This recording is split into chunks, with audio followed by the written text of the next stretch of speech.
rule may be defined as the conscious effort of an imperialist power to create or turn to its own advantage the ethnic, linguistic, cultural, tribal, or religious differences within the population of a subjugated colony. In 1824, Malaya officially became British territory following the signing of the Anglo-Dutch Treaty in London on March 17, 1824. Through this treaty, British colonialism period officially began when it authoritatively intervened in all administrative affairs of Malaya except on Malay religious and custom affairs.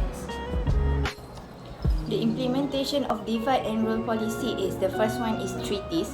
Between 1765 and 1800, the British and Sultan of Kedah signed treaties that guarantee the latter an annual income in exchange for British occupation of Penang Island and a strip of land opposite the coast. Britain agreed to provide military aid to the Sultan if Siam invaded Kedah. The British sense of security difficulties in the region led to their intervention in local affairs, resulting in long-lasting control in Malaya. Next implementation is existing land tenure system. Colonial officers had to come up with a plan that addressed the demands and shifting economic requirements of their colonies. Due to all of these demands, a new private land ownership structure had to be established in order to meet the needs and promote the capitalist or commercial exploitation of resources. The last one is a cultural hegemony. British create a comprehensive educational system. The education system consists of 4 school systems: Malay Vernacular School, Chinese Vernacular School, Tamil Vernacular School, and English School. This is to strengthen the British Empire trade machinery in Southeast Asia, providing workers who can assist the British in trading, educating to public to become responsible citizen of the British and build a society that can serve the interests and policies of British colonies. Assalamualaikum, my name is 2022-607-612, Muhammad Danish Rumah Hafiz. Now, I will explain about the impacts of divide and rule policy implemented by British Colonial in Malaya. In the aspect of politics, the British administration stated that their entrance was to preserve the sultanate structure and appointed a resident to advise the monarch on all aspects of government except religion and Malay customs. However, British officials readily seized administrative and government power. Directly, the sultan's right to administer the state has been surrendered.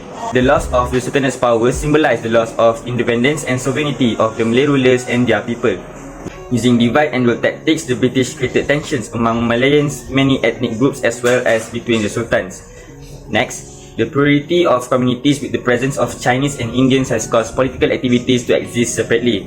Each races strive to fight for the interests and survival of their respective nations. For instance, the establishment of the United Malays National Organisation (UMNO), Malayan Chinese Association (MCA), and Malayan Indian Congress (MIC). This kind of political awareness reflects ethnic relation that cannot be achieved through political cooperation at that time. The goals, containers, and dimensions of different political movements caused the non-existence of a unity among the people in Malaya. Each races tried to establish associations and political parties as a vehicle for struggle to manifest the goals of their respective area. In the aspects of economics, the policy of government interference has allowed the British to influence wealth in Malaya and resulted in a situation of communal fragmentation and rifts in inter-ethnic interactions. The British labour strategy has resulted in an uncontrolled influx of Chinese and Indian immigrants. Chinese energy is used in the tin mining industry, whereas Indians are in the plantation sector, particularly rubber. Chinese citizens who are hardworking have made progress towards mobilization. They establish an economic community and live independently from other ethnic groups. The Malays, who continue to live in traditional villages, the Indian community in rubber plantations, and the Chinese in mining districts and suburbs have all suffered as a result. The British implemented a policy requiring the Malays to remain subsistence farmers, producing agricultural products just to feed themselves. The British argued that modernization should not cause disruption to the Malays' traditional customs and traditions. This circumstance led to the Malays' economic performance deteriorating rather than improving. As a result, the Malays are only able to provide most of the Malaya's food supply. The Malays' reluctance to contribute to the development of the British economy served as an opportunity to bring in Chinese and Indian labourers to Malaya. Other than that, the worldwide economic recessions has had an impact on the Malay ethnic groups, which must deal with debt owned by non-Malays, particularly Chinese and Indian immigrants. Malays tend to go into debt for various reasons, such as starting capital, being lavish, and believing that it is simple to be happy with what is gotten. Ethnic Chinese took advantage of the opportunity by providing short and medium-term financing to farmers who lack the necessary savings to manage agricultural produce. As a result, this position allows ethnic Chinese to function as middlemen by purchasing ethnic Malay items through price manipulation, while also forcing the Malays to form bonds with them. In the aspects of socials, Malaysia's three biggest ethnic groups, Malays, Chinese and Indians, were separated by occupation and geography. Urban populations have more possibilities to learn English, business and industry, as well as exposure to British colonial authority than rural ones do. As a result, when the British departed Malaya, the Chinese and Indian groups were able to dominate the employment market. The rural community is poor and unemployment is rising, particularly among the Malay community. During the Malaya colonization, the British created ethnic division of labour, together with the identification of ethnic groups with specific economic roles, had an impact on early colonial education policy. Vernacular education was the evidence. From the perspective of British colonial administrators, Malay vernacular education was established primarily to provide basic literacy and to make Malay children better farmers and fishermen than their fathers had been, thereby ensuring that Malays remain in traditional agriculture. At the same time, Tamil education was primarily intended to keep Indians on rubber farms or working as labourers elsewhere. However, Western education was introduced to Malaya through the creation of English schools, either by the colonial government or missionaries. Only wealthy youngsters or those receiving state financial support could afford such an education.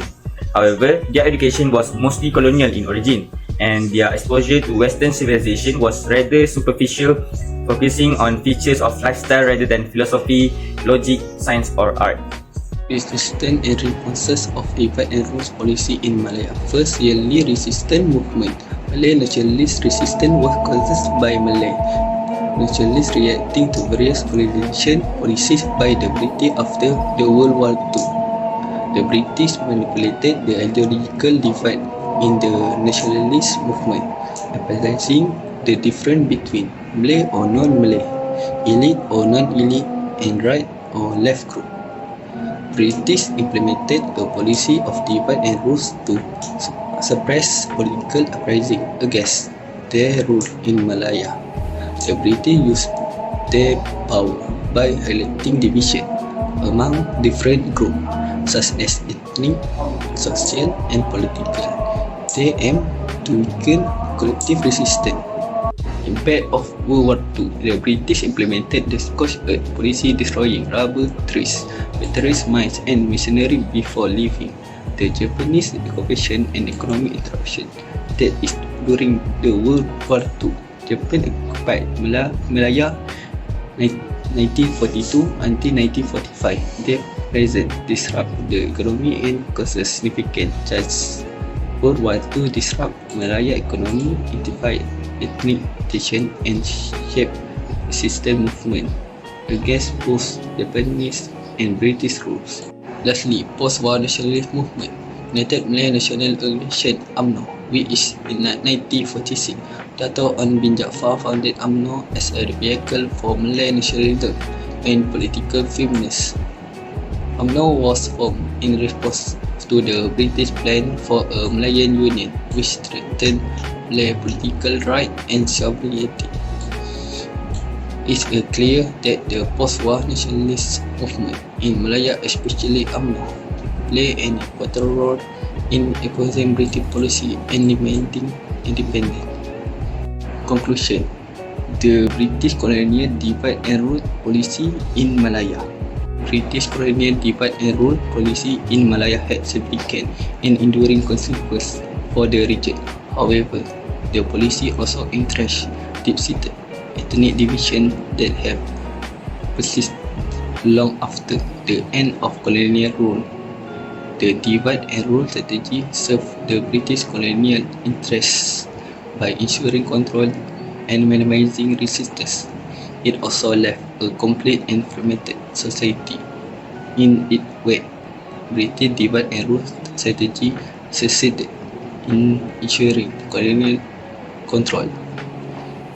It left a legacy of division and inequality that continues to affect Malaysia today.